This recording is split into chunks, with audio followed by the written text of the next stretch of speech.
வணக்கம். பொங்கல் வெஞ்சனம் எப்படி பண்ணுறதுன்னு பார்க்கலாம். இது மாட்டு பொங்கல் அன்னைக்கு மாட்டு பொங்கல் கொண்டாடுற வீட்டில் எல்லார் வீட்லேயும் இது செய்வாங்க. வீட்டு பொங்கலுக்கு செய்வாங்க சில பேர். இதுக்கு பேர் ஆயாங்கொலை அப்படின்னு சொல்லுவாங்க. இப்போ எப்படி செய்கிறேன்னு பார்க்கலாம். இதுக்கு எல்லா வகை காய்கறியும் எடுத்துக்கணும். பாகக்காய் தவிர நம்ம நாட்டுக்காய் என்னென்ன கிடைக்குதோ எல்லா காயும் எடுத்துப்பாங்க. இப்போ இதில் கொத்தவரங்காய், அவரைக்காய், சர்க்கரை வள்ளிக்கிழங்கு எல்லாமே இருக்குது. மாங்காய், முருங்கைக்காய், பரங்கிப்பழம், வாழைக்காய், நம்மளுக்கு என்ன காய் கிடைக்குதோ எல்லா காயிலேருந்தும் ஒரு ரெண்டு சேர்த்தா போதும். அதுவே நிறைய வரும். இதுக்கு தேவையான மசாலா பொடி செய்கிறதுக்கு மிளகாய்த்தூள் 1.5 ஸ்பூன் எடுத்திருக்கேன். மல்லித்தூள் 4, மஞ்சள் தூள் 1/2 டீஸ்பூன், மிளகு 1 டீஸ்பூன், சீரகம் 1/2 டீஸ்பூன், சோம்பு 1 டீஸ்பூன். இந்த மிளகாய் மல்லி வறுத்து அதுக்கப்புறம் இடிப்பாங்க. நம்மளுக்கு அது ரொம்ப டைம் எடுக்கும். அதனால் நம்ம மிளகாய் பொடி மல்லிப்பொடி சேர்த்துக்கலாம்.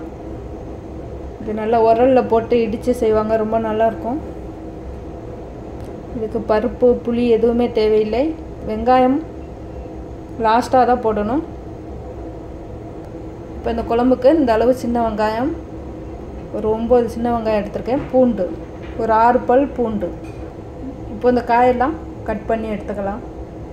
இது எல்லாமே போட போகிறதில்ல. இதிலேருந்து கொஞ்சம் கொஞ்சம் கட் பண்ணி எடுத்துக்க போகிறேன். இப்போ இதுக்கு தேவையான மசாலா இதெல்லாம் வறுத்துக்கலாம். மிளகு, முழு மல்லி, முழு மிளகாய் எடுக்கிறதுனா இது கூட சேர்த்து வறுத்துக்கணும். வறுத்து பொடி பண்ணிக்கலாம். சீரகம், சோம்பு.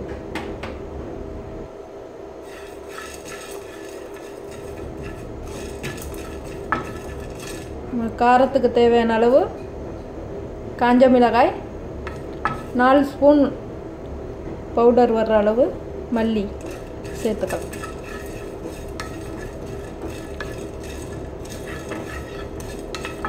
அது சேர்த்து இடிக்கையில் ரொம்ப கஷ்டமாக இருக்கும். மில்லில் கொடுத்து அரைச்சாதான் அரைப்படும் சீக்கிரம்.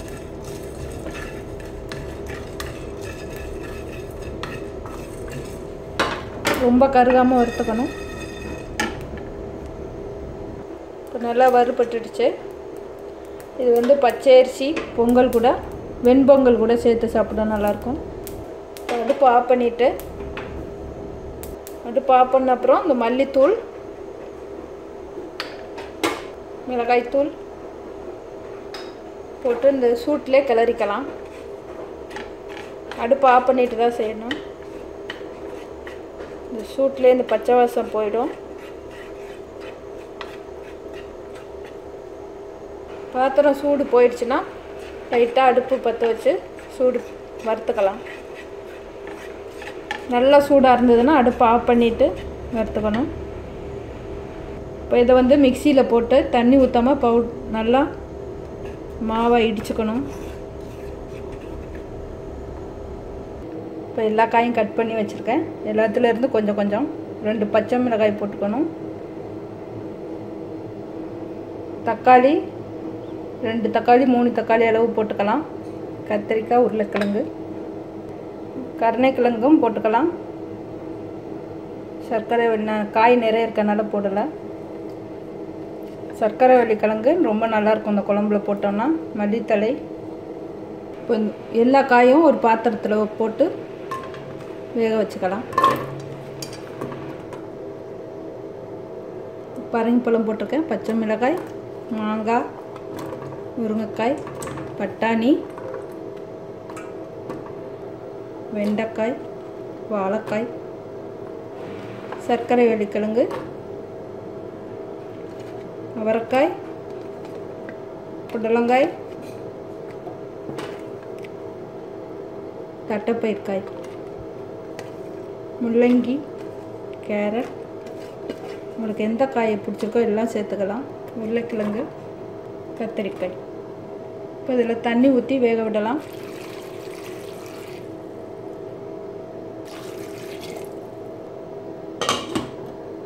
நல்லா ஒரு கொதிச்ச அப்புறம் தக்காளி கட் பண்ணி சேர்த்துக்கலாம். இந்த பொடி மிக்சியில் போட்டு இடிச்சுக்கலாம். இப்போ மிக்சியில் போட்டு இடிச்சாச்சு. மிளகு சீரகம்லாம் நல்லா மல்லித்தூள் மிளகாய் தூளோடு சேர்ந்து நல்லா முங்கிடுச்சு, பவுட்ரு மாதிரி ஆயிடுச்சு.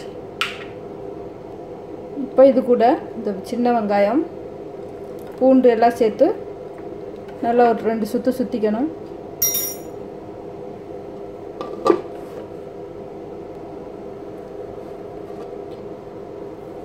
இந்த மாதிரி இடிச்சுக்கணும் போட்டு.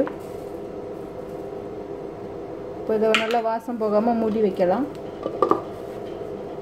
இதுக்கு நல்லெண்ணெய் எடுத்துக்கணும், கொஞ்சம் தாளிக்க எவ்வளோ கூடாது, நல்லெண்ணெய் எடுத்து அதை கூட ஊற்றி வேக வைக்கணும். உப்பு தேவையான அளவு உப்பு. மண் சட்டியில் வேக வச்சு செஞ்சால் இன்னும் நல்லாயிருக்கும்.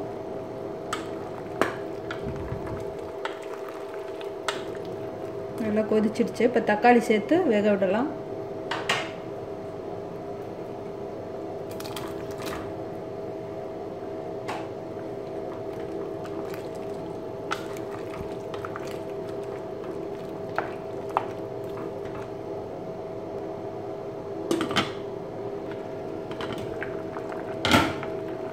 நல்லா காயெல்லாம் வெந்துடுச்சு. இப்போ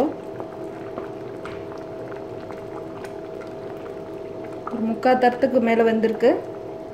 இப்போ வந்து உப்பு சேர்த்துக்கலாம். இந்த காய்க்கு தேவையான அளவு உப்பு, மஞ்சள் தூள்,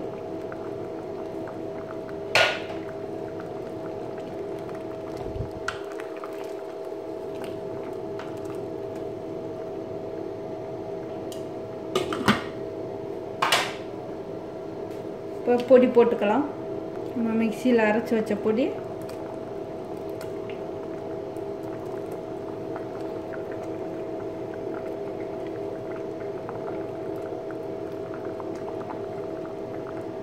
மல்லித்தலையில் அதிலே சேர்த்துக்கலாம். நல்லா கிளறி விடணும். இது மாதிரி கெட்டியாக தான் இருக்கணும். இது ரொம்ப தண்ணியாக இருக்கக்கூடாது, ரொம்ப கெட்டியாக இருக்கக்கூடாது, ரொம்ப தண்ணியாக இருக்கக்கூடாது, சேர்ந்த மாதிரி இருக்கணும்.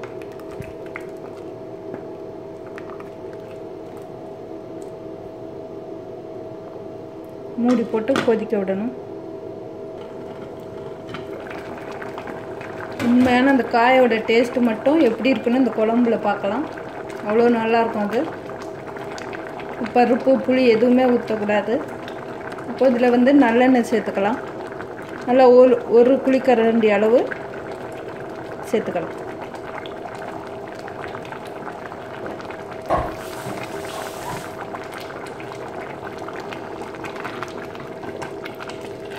நல்லா கலக்கி விடும்.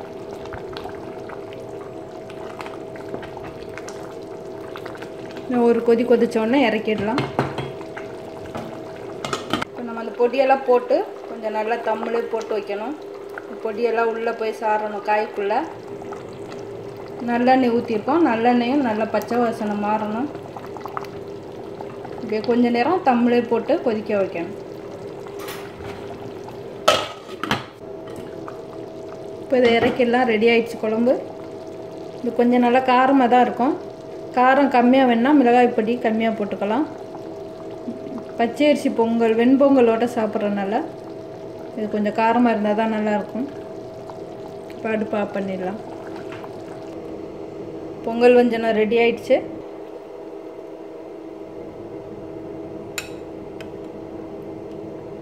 இது இன்னும் சூடு ஆறினப்புறம் நல்லா கெட்டியாயிடும்.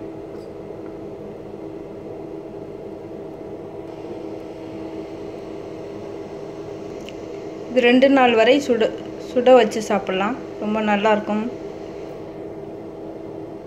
மறுநாள் சூடு பண்ணி சாப்பிடல இன்னும் ரொம்ப டேஸ்ட்டாக இருக்கும் இந்த குழம்பு. இது ரொம்ப பாரம்பரியமாக இது பண்ணிகிட்ருக்காங்க ஊரில். நன்றி.